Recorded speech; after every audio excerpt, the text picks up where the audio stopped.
Hello friends, नमस्कार। Welcome to the Gurukul classes. 18 दिसंबर का करंट अफेयर देखेंगे कि क्या क्या इम्पोर्टेंट है 18 दिसंबर का करंट अफेयर। और इस चैनल को लाइक और सब्सक्राइब कर लें। अगर चैनल पे नए हैं तो सब्सक्राइब कर लें और बेल आइकन दबा दें ताकि आपको इसका नोटिफिकेशन जैसे ही अपलोड हो तो आपको करंट अफेयर मिल जाए और रेगुलर आप करंट अफेयर के लिए जुड़े रहें इस चैनल से। तो चलिए देखते हैं 18 दिसंबर का करंट अफेयर क्या है। तो कल जो है वो पार्लियामेंट में एक देश एक चुनाव बिल जो है वो पेश किया गया। और पेश करने के बाद इसको वोटिंग हुआ। वोटिंग में 229 का जो वोट है पक्ष में गया इसका वोट, और कुछ जो है विपक्ष में गया। यानी कि 2/3 जो वोटिंग होना चाहिए था, 2/3, तो वो इस बिल के पक्ष में नहीं होने की वजह से इसको जो है वो भेज दिया गया जेपीसी कमेटी में। जेपीसी कमेटी के लिए इसको रिकमेंड कर दिया गया, भेज दिया गया। तो इसको जान लेते हैं कि क्यों इम्पोर्टेंट है ये एक देश एक चुनाव, और ये है क्या। तो यह 129वां संविधान संशोधन विधेयक है। देखिए होता क्या है ना कि विधेयक कुछ और होगा। अब ये जब संशोधन होगा तो ये एक्ट जब बनेगा तो एक्ट में यह जो है वो कुछ और होगा। यानी जब ये एक्ट बनेगा तो उसका कुछ और होगा। 107वां एक्ट के रूप में संभवतः ये आएगा। तो संविधान संशोधन बिल जो है वह 129वां होगा। एग्जाम में यह पूछ लेता है कभी कभी कि एक देश या एक देश एक चुनाव का जो बिल था वो कैमा नंबर का था।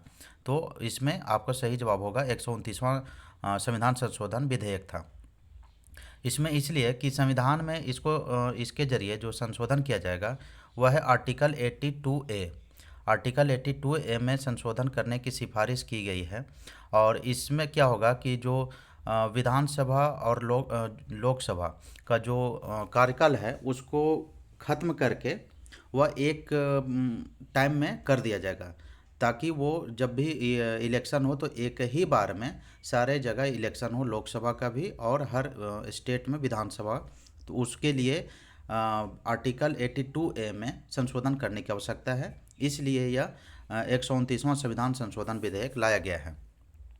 इसमें देख लेते हैं कि यह जो बनाया गया था पैनल इसको सिफारिश के लिए देखने के लिए, उसका अध्यक्ष कौन थे? तो रामनाथ कोविंद, जो पूर्व राष्ट्रपति थे, भारत के पूर्व राष्ट्रपति रामनाथ कोविंद का अध्यक्षता में एक पैनल बनाया गया था जिसमें 7 सदस्य थे।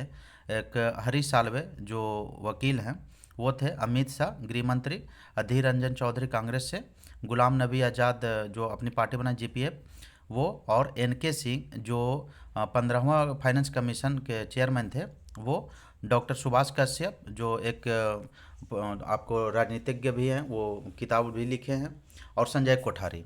तो ये सब मिल करके एक जो है ना सिफारिश किए थे कि एक देश एक चुनाव किस प्रकार से होगा, इसके बारे में ये दिए थे सुझाव, और उसी पर यह बिल लाया गया है विधान लोकसभा में।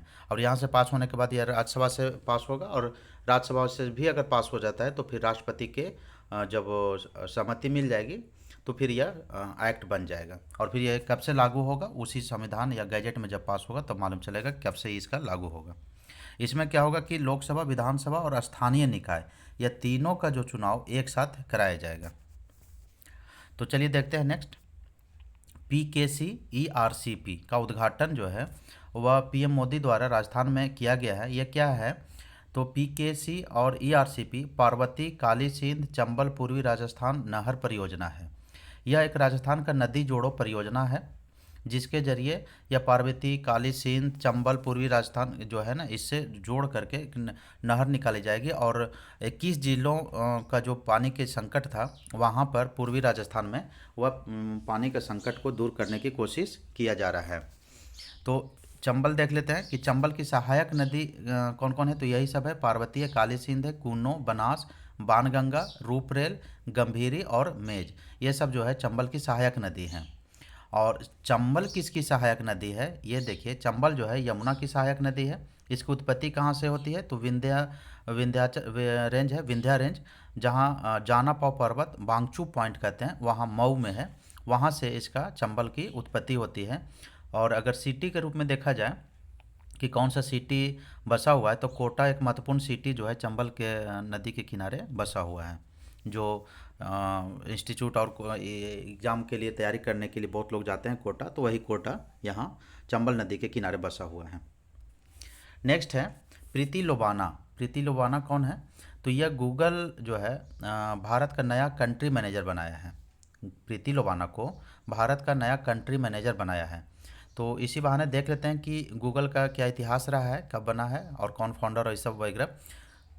तो ये टेक्नोलॉजी के क्षेत्र में गूगल को जानना महत्वपूर्ण है, क्योंकि इसकी स्थापना जो है 1998 में हुई है, यूएसए में हुई थी। और इसके फाउंडर कौन थे? तो लैरी पेज और सर्गेई ब्रिन।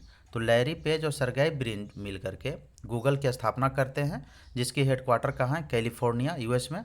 अभी प्रेजेंट में जो इसका सीईओ है सुंदर पिचाई हैं, भारत के ही हैं, तो भारतवंशी हैं ये सीईओ सुंदर पिचाई।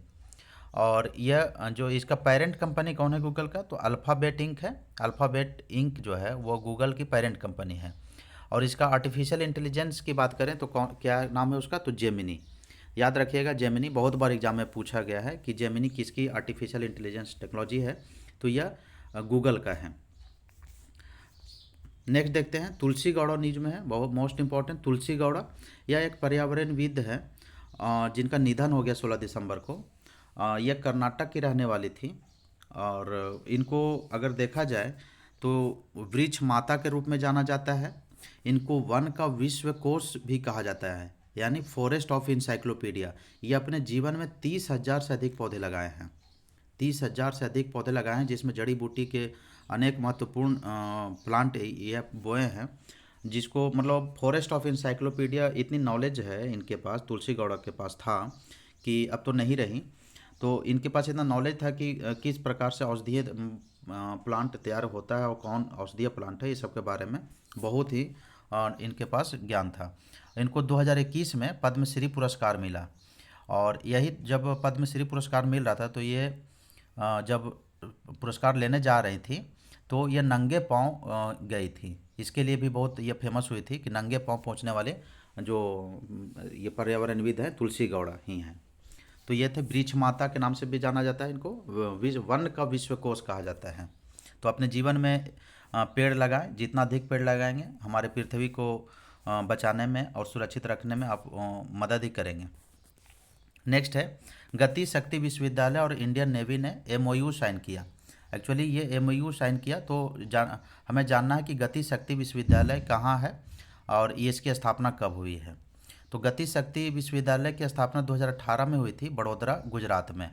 इसका काम क्या था कि किस लिए स्थापित किया गया था? क्योंकि इसका जो ट्रांसपोर्टेशन और लॉजिस्टिक कॉस्ट में जो ज़्यादा पड़ता था, उसको कम कैसे किया जाए। यानी कि जो भी कोई हम लॉजिस्टिक कॉस्ट क्या होता है, से जान लीजिए कि कोई सामान मंगाते हैं और वो सामान हमारे घर तक पहुंचने में और मैन्युफैक्चरिंग का जो कॉस्ट हुआ उसमें कितना ऐड हो गया, यही लॉजिस्टिक कॉस्ट होता है। तो इंडिया में बहुत ज़्यादा लॉजिस्टिक कॉस्ट देना पड़ जाता है, क्योंकि यहाँ पर लॉजिस्टिक का जो सुविधा है उतना अच्छा बेहतर नहीं होने की वजह से ज़्यादा हमें लॉजिस्टिक का कॉस्ट पे करना पड़ता है।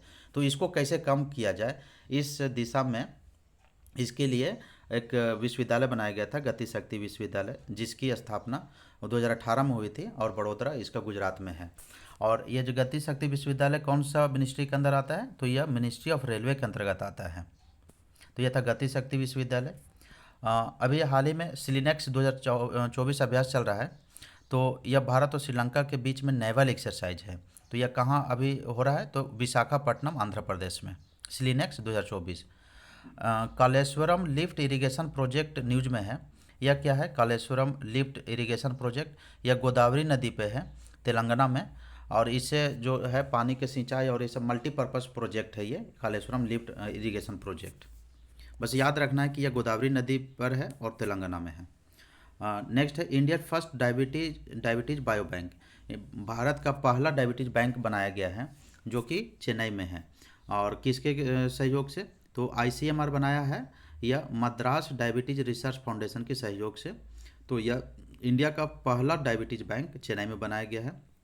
तो ये था 18 दिसंबर का current affair, most important current affair, जो एग्ज़ाम में सीधे आने की संभावना पूरी है। तो इसी तरह आप चैनल पर बने रहें। इसका पीडीएफ चाहिए तो आपको टेलीग्राम चैनल का डिस्क्रिप्शन बॉक्स में लिंक मिल जाएगा, आप वहाँ से डाउनलोड कर सकते हैं और अन्य पेपर को भी आप वहाँ से डाउनलोड करके पढ़ सकते हैं। तो चलिए मिलते हैं नेक्स्ट वीडियो में। अगर चैनल पर नए हैं, अच्छा लगता हो तो आप, अगर आपकी थोड़ी भी ज्ञान में बढ़ोतरी होती हो तो आप लाइक और सब्सक्राइब ज़रूर कर लें, ताकि आपको डेली ऐसे ही ज्ञान का भंडार बढ़ता रहे। चलिए मिलते हैं फिर नेक्स्ट वीडियो में। बहुत बहुत धन्यवाद।